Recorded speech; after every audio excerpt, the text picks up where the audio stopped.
Nii, Rauno, mis meil siis eile juhtus? Mis meil eile ei juhtunud?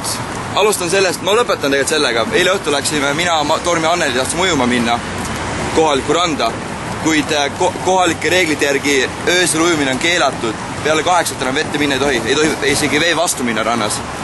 Ja me läksime randa ja seal oli siuke suur prožektor kuskilt teise poolt lahte, lasi meie pihta valgust.